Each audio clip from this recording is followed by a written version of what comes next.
Today's episode of the StallSide podcast was brought to you by Rood and Riddle Veterinary Pharmacy. All right, guys, we're rolling whenever you're ready.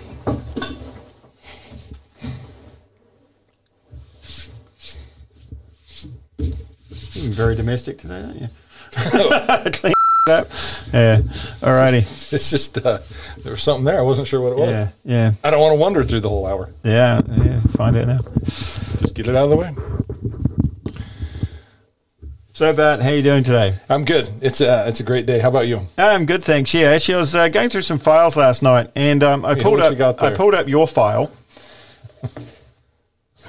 and I just sort of decided that I should have a look inside it. And lo and behold, we've actually done 50 episodes. That's amazing.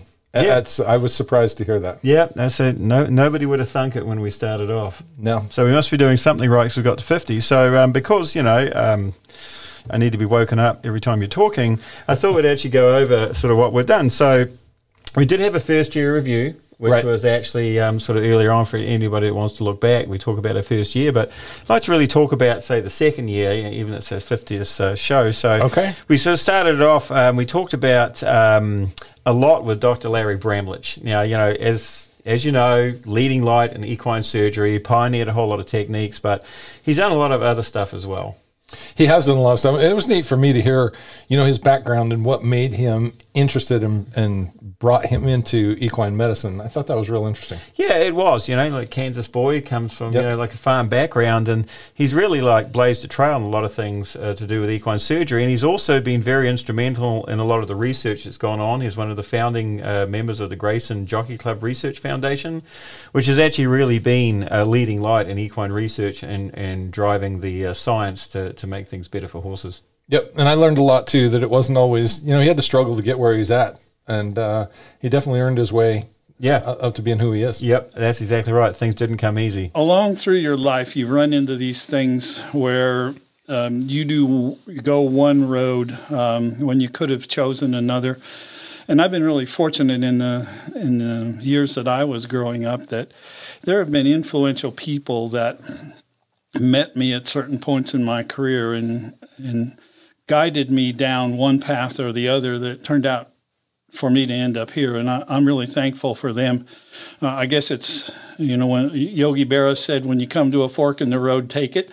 So you don't always know that it's a fork in the road, but sometimes it's an intersection, and maybe you wouldn't go the direction you went unless somebody influenced you.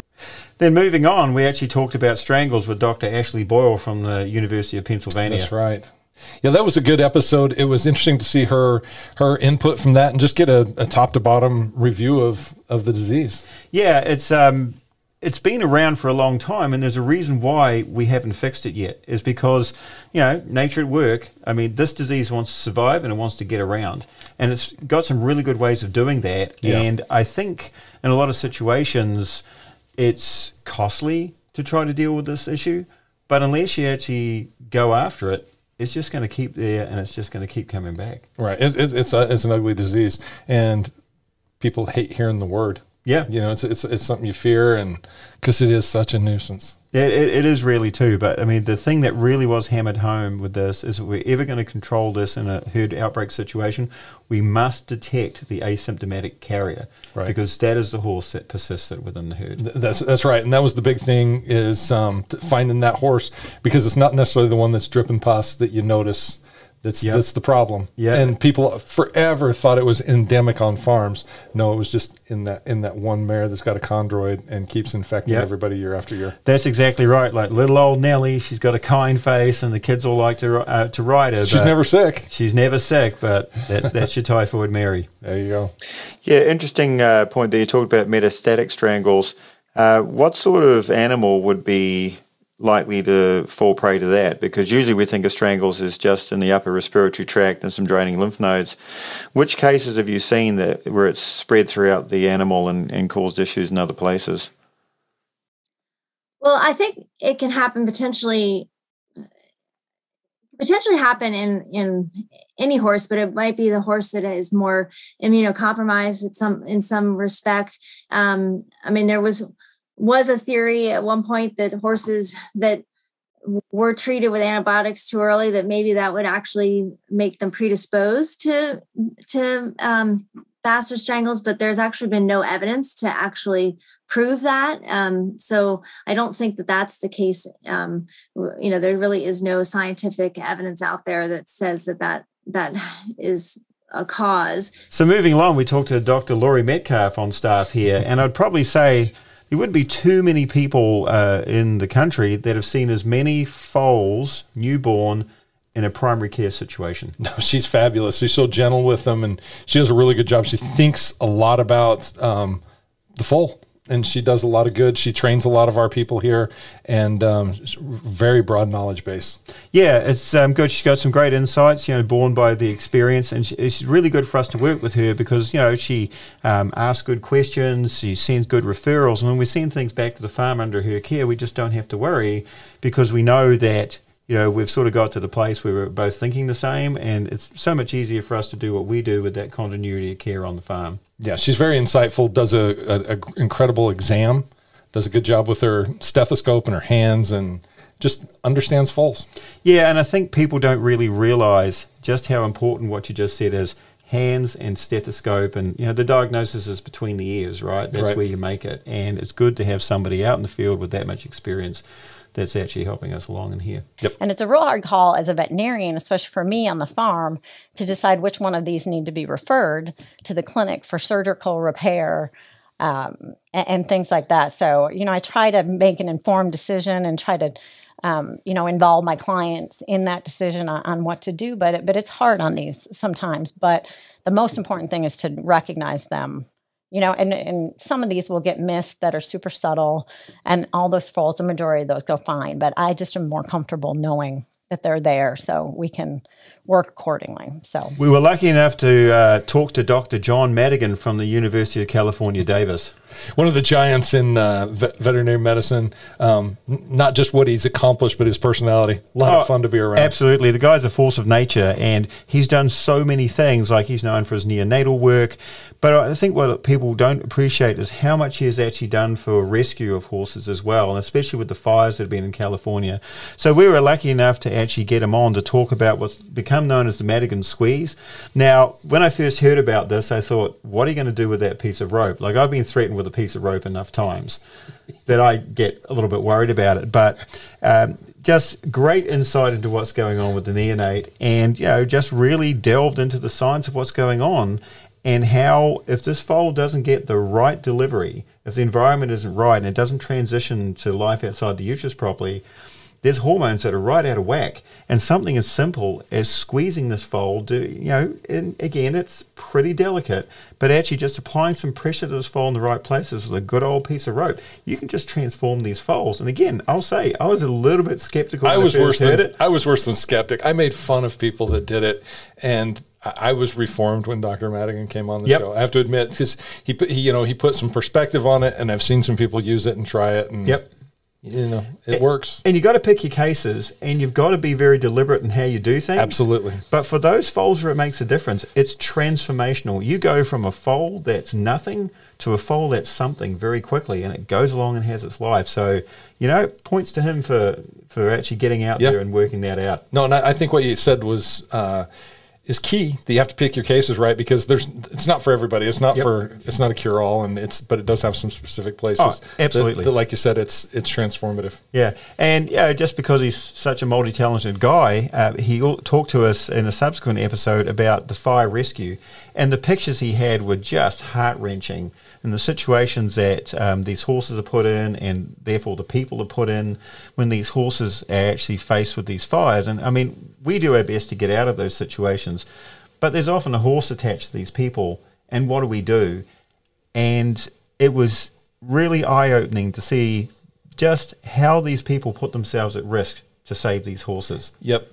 Yeah, and I didn't realize that he did so much. He's done a lot, and he's brought a lot of people into that, and kudos to them. Very grateful for them for the humanitarian work that they do for those horses. Yeah, again, I think it's under-recognized. Like, people hear about it, but they don't really realize what it's like. And he's there covered in smoke with a bandana over his face, and he's just mucking in with everybody else. He's not sitting on the fact that he's John Madigan. Yep. I mean, he is front and center, and he's one of the troops. And so we've all got to admire the guy for that. I agree.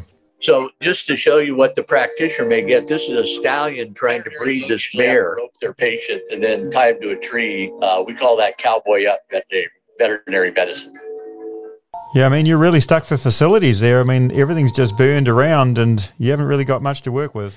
Yeah, and then we got to talk to Dr. Craig Lesser, who's on staff here in the podiatry service. Now, this is one guy that is driven. I mean, he is just all about what he does.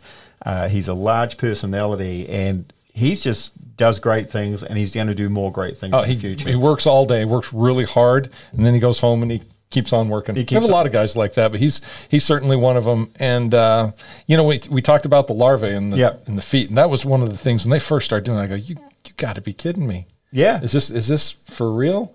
But once you see those cases and you see what they do, again, the right application. It makes a major difference. Yeah, this is something that it's sort of like old medicine that was forgotten. I mean, okay, you see the pictures of, say, like the First World War and amputations, and this is sort of what was done. But there's always a joke when I was growing up about, I prescribe a course of medicinal leeches, right? And that, that's sort of like medieval medicine before you understood anything. And yet, when you actually look back, the larvae especially just do fantastic things. They debride the tissue, they keep the blood supply going there, they stop the tissue fluids building up, and actually gives things a chance to heal. They only eat the dead stuff. Yep. And it's interesting when you use them, you go from being grossed out by them to opening up that pack and seeing how they've grown, and it's you're kind of nurturing them along, and you're grateful to see them being healthy and I know. I've looked sometimes when they're taking the treatment plate off, and I just go, whoa, what is going on there? But when you think about what's going on, they are doing what you cannot do. Yep. Absolutely. It's neat what they do, and that was a good episode with Craig, helping people understand that's an option for treatment, because it's a difficult place to treat, but those larvae can get into places and do things there that our medications can't do. Yeah, absolutely. I mean, with a scalpel, we're a much blunter tool than those larvae are. And he also talked a lot about tendon laxity in neonatal foals, and that's a major issue with some of these foals that come out. They're weak. They have laxity. I mean, their conformation's all wrong. Their fetlocks are on the ground. Their toes are turned up.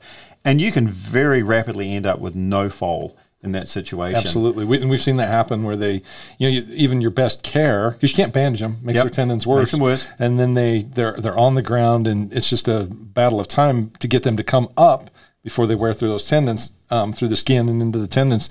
So the podiatrists have done a lot, being able to do stuff with their feet that change elevations and angulations and picks them up off the ground, help them out a lot. Yeah, and I get these foals in, and I get over the part that okay, this thing's trying to die, and you get it through that. But yeah, we want a horse that has a good life. We want a competitive animal here, and the difference that can make. I mean, it's just fascinating what they're able to do by just, it's an applied science. You've got to think about it. It's simple mechanics. Yeah. Well, they make it look simple, but it's actually really skilled. And they have got so many foals out of the hospital that would not have got out bar for their care. Yep.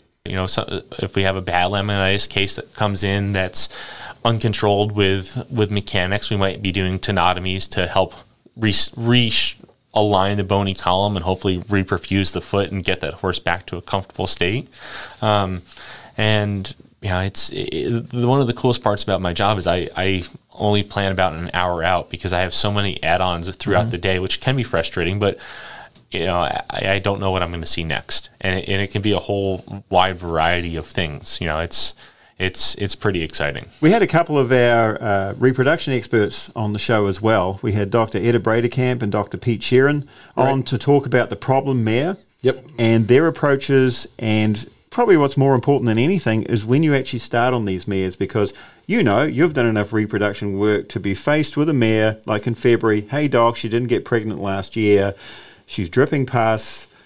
Things are wrong, she's not cycling, and you really don't have the time to fix it. And one of the most important things they impressed upon people was do them early and do them often. Don't present those mares just before the breeding season. Let's have a bit of a look at those mares in the fall. Yeah, no, and there's nothing more frustrating to veterinarians, farm management, and especially owners of the horses paying their bills when they want to know when they're going to the breeding shed, and you're going, hey, we got to clean up that, it's got a cervical laceration that we're going to have to fix, and you're 60 days down the line, or, you treat them 2 or 3 cycles in a row to get them cleaned up, figure out what's going on with them. That's a real frustration for people, and so getting to them early is key. Yeah, I look at problem mares like voting. Vote early and often. Often, yeah. Yeah, same thing with problem mares. Look at them early, look at them often. There you go. Right now, it's about 3 months of a lot of mares to palpate and a lot of problems to solve when people like Bart call me and say, I can't get this mare pregnant. What's wrong with her, So then I get to pull my hair out, and Bart says, she's off my list for a while. So I usually say, what's wrong with me, not the mares. That's what I first. Well, yeah, and you're like, why isn't she pregnant? What did I do wrong? Yeah, exactly. Yeah, I don't know. I find it's funny when I hear other people say that, because I feel like I'm the only person. I check the mirror and she's not pregnant. I immediately have that sinking feeling, and I'm like, she's not pregnant. I failed. And I'm thinking, well, I don't know that I failed. I mean, she got to the stallion on time. She ovulated. Everything looked great. But I blame myself before I blame the stallion or the mare. Yeah, so. There you go. Yeah, keeping on the reproductive bent, we actually had Dr. Charlie Scoggin on the show as well, and he's actually developing ICSI, intracytoplasmic sperm injection, as a service within the hospital. Yeah, and Charlie is another character at the hospital, and I think he likes it because it's a little bit like playing video games. Yeah, I think you're probably right about that. He sort of strikes me as he's sort of like a really young guy stuck in a not quite so young guy's body. But that's exactly right. Not saying anything, but you should hear the music that comes blasting. And I think we talked about it in that episode. He listens to some weird music. He sort of does, yeah. But I think he's a frustrated hip hop MC. Yeah, I think that's it. But that's fine. Just like channel that disappointment towards what he does. He does, and he does that very well. And he is very, very focused on reproduction. Yep. And thinks about and does some things that very few people in the country can do. Yeah. He's brought this ICSI program a long ways for us, and there's some neat stuff coming around the bend. Yeah, absolutely. Like it started from nothing, and it's been driven by Charlie. So we're really grateful for him for doing that. Yep. And the whole group, the whole group has been involved, but Charlie's certainly been the leader. Yeah, absolutely, yeah. And it's just great to hear from our reproductive people on the show and what they're doing, and it's such an integral part of this practice that you got to get these mares pregnant, otherwise nothing else matters, right? That's right. Never have a sick foal if you don't have a conception. Exactly right. Never have a sales yearling unless you have a neonate. That's right. We get a real appreciation for how good Mother Nature is, and also a true respect for what she can do. It's also quite humbling at times, but I do foresee a future where we're biopsying these embryos, and prior to implanting them, we're telling the owners it's going to be this sex, it's going to have this color, it's going to have this particular gene, it's going to be susceptible to this disease but resistant to this one. I think that's coming on down the road here, and I think that's what's really exciting. That pre-implantation genetics, that's what I was referring to. I see where people could latch onto that in the future. Yeah, it's been a great ride with you, Bart, but there's been a couple of times you've left me by myself. One of them I actually interviewed myself. Yeah, we did have an interview of Pete Morresey interviewing. Don't go down the road that I stumbled down because it didn't end well. We really just want to make things better for everybody. And again, I want to leave this job knowing that I made things better for the people that followed me. And I want them to be better at this job than I was. And that was StallSide for this week. We've had a guest that could only be described as special. We've been talking to Dr. Peter Morresey from Rood and Riddle Equine Hospital, giving his views on all things, sometimes jaded. See you next time. Thanks very much.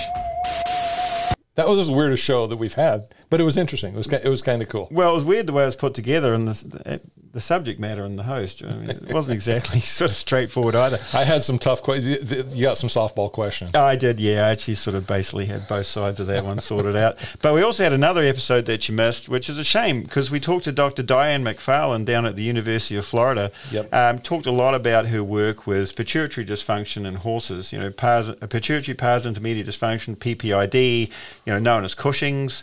And she is one of the researchers that has taken this a long way. And she's got this herd of horses. She's looked at them metabolically. She's looked at the endocrine system, and just fabulous insights on how we have to look at these horses and how we have to manage them. Well, and that whole cascade of events that happens when that happen when they go into that, I'm sorry. That's fine. That whole cascade of things that happens in the body when they have PPID is interesting. But these researchers have done some things where we can treat that and we can keep normal horses. Oh, yeah, absolutely. Yeah. I mean, it's fascinating. And everybody thinks that, you know, Cushing's PPID is a disease of like really aged horses. That's usually where you see it, like 15 onwards. But I had one month ago that came in. It was like between 9 and 10 years of age. And the horse just had the right conformation. And, yeah, originally the horse had presented, you had some laminitis issues of seeing the podiatry service, but they really had trouble taking weight off this horse. And this horse was insulin resistant, which, again, is another whole bowl of wax. Yeah. But pituitary dysfunction can drive that insulin resistance, and that struggled this horse for a number of years. This horse was less than 10 years of age. I tested it, and lo and behold, it's probably one of the most dysfunctional pituitaries I've ever seen. Horse came back today. It's lost 70 pounds. The activity level of the horse has gone through the roof, and the owner is ecstatic. And again, they had to do the hard work, right? They had to manage the horse with the sort of instructions that we gave them. But getting that pituitary under control has just been life-changing for that horse.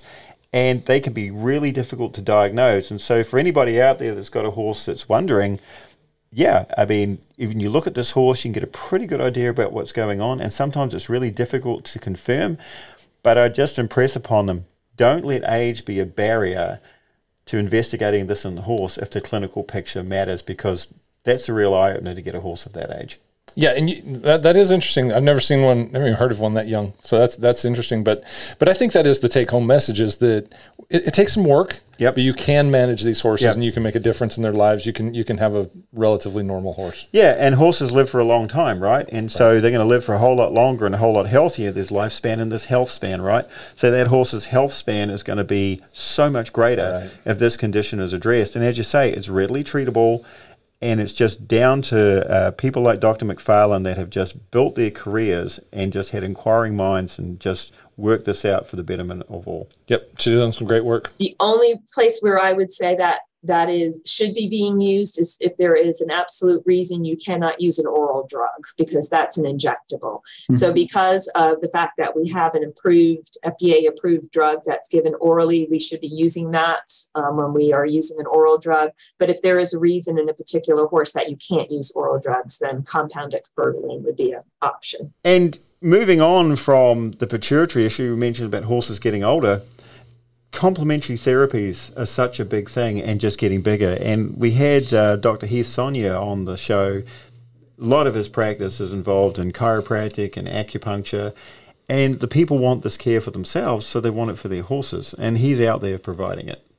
And it's interesting. This is another one that you've got some doubters. Yep. But once you have people that are skilled, that know what they're doing, that can show them how they can help these horses with these alternative therapies, it can make a big difference. Yeah, absolutely. And yeah, you're right. There are some doubters, but once people see the results, it's like everything. It doesn't work for all of them. I mean, everything. But what we do doesn't work for every horse in every situation. That's right. But it's just something else that you can add on to what you can provide. And in some situations, that's what makes the difference. And that's what actually gives the animal the care that it needs. Absolutely. They can also be prophylactic therapies as well. You know, if you got a horse that's not moving correctly, and, you know, if it's not fluid in motion, we feel it ourselves too. You start walking one way, you get hurt, you start limping over a little bit. Like, you're not really lame, but you got some pain in your hip a little bit. It's because you're overusing that. You know, the muscles on the other side aren't as strong as it. Horses get the same way. They just don't tell you that. And so what happens is they'll go and jump a big jump, or they'll go out there and run around, and they'll end up pulling a tendon or hurting a muscle somewhere. And some of that can be preventative if they weren't constantly putting that pressure on them one leg, because they've already had a little inkling of pain. And when we talk about acupuncture, I mean, that's a very old treatment modality. Right. But we had a great guest on the show, Dr. Kevin Corley, who's based in Ireland. And he really had a great discussion on where the technology is taking us and how we manage the horses and how we record their information. And it was a real eye-opener because now we can actually put a chip in the horse and we can actually get that information to our device. And there's so many things that can be done to monitor the health of that horse, to find problems before. I think we're just starting to crack the edge of this with what can be done. It's always been interesting to me how much further ahead, like the dairy industry and some of the production animal industries are with technology.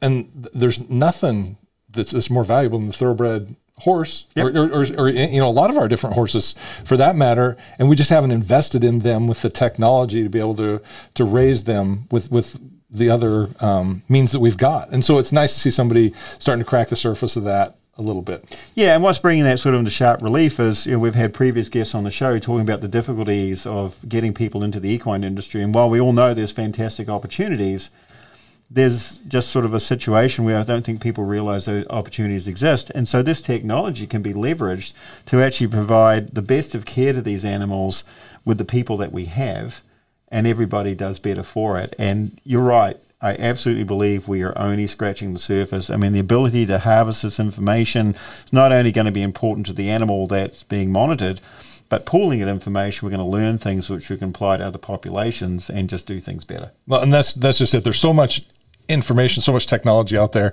It takes the right person to make the link between the technology and the horse to be able to pull it together. And Dr. Corley is one of those that's done that. Because there's no point having something if it's difficult for people to do. And that's really in the company, there's this mantra that there's no such thing as a user error.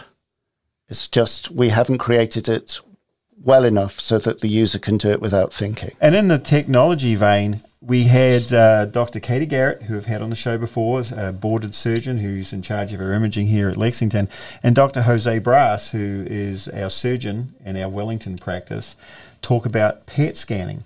And yeah, it's a fascinating technology, positron emission tomography. I managed to get that out. PET scanning is much better, but that is just an amazing technology that's just ported over from people. And, you know, people are familiar with what a CAT scan is, they're familiar with radiographs, familiar with ultrasound, but this is something that can actually look at the bone and tell you what's going on with the bone metabolically, how it's turning over. And it's just fascinating to me what that has the potential to tell us. And the potential is right, because we're just starting to learn what we can know from that. And like you said, the technology's there, just it's the application now in the horse. And that's the way it is with most of this stuff. Very rarely are things developed just in veterinary medicine. We harvest and borrow a lot of that stuff from human medicine. But look at the advances. There's just, it's amazing what's possible. For me, the exciting thing about PET scanning is if you're looking at the metabolism of the bone, maybe you can sort of say, hey, this bone's not very happy. We've got the potential for an injury here or some impediment to the horse reaching its potential. And it gives us the ability to intervene before that becomes an issue. And that's going to be good for everybody. I think that's the hope. Yep. We'll have to see if that happens. But it's only natural that, you know, we take the PET scan away from people and put it on animals. Yeah, absolutely. Because after all, most of them are more deserving than the people. Could be, yeah. PET scan, you can use it for some soft tissue injuries, but honestly, I think your money is probably better spent pursuing a different modality, you know, MRI, for example. So where you're suspecting a bone-related stress injury, those are the very best cases. Yeah. So in your population, Jose, where do you see this fitting in? Well, no, Dr. Gary explained it good, and I will add to that. It cannot be used as a screening tool. I think that's a mistake, at least for now, until we know, we familiarize ourselves more with the equipment and the machine, but it will be, you know, cannot be used as a screening tool. It has to be used, you know, you got to start with your lameness. Start with your lameness, and you do your nerve block, and you look at the horse. And it was great to talk to Dr. Jose Brass from Wellington. Right. But probably not everybody knows we also have a practice in Saratoga, New York. We do, and it's a nice practice. I love Saratoga. Beautiful area, and a beautiful practice. They're very proud of it. Yeah, it's a great town, and we had the privilege of talking to Dr. Liz Elzer, who's one of our surgeons there. Liz is a very interesting character.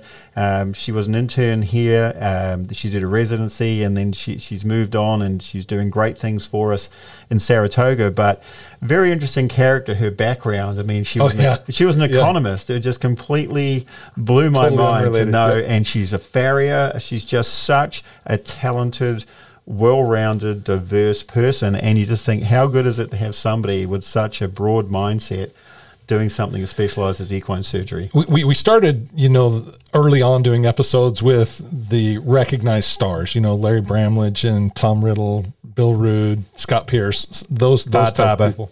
Yeah. Now you distracted me. Wow. And I'm blushing.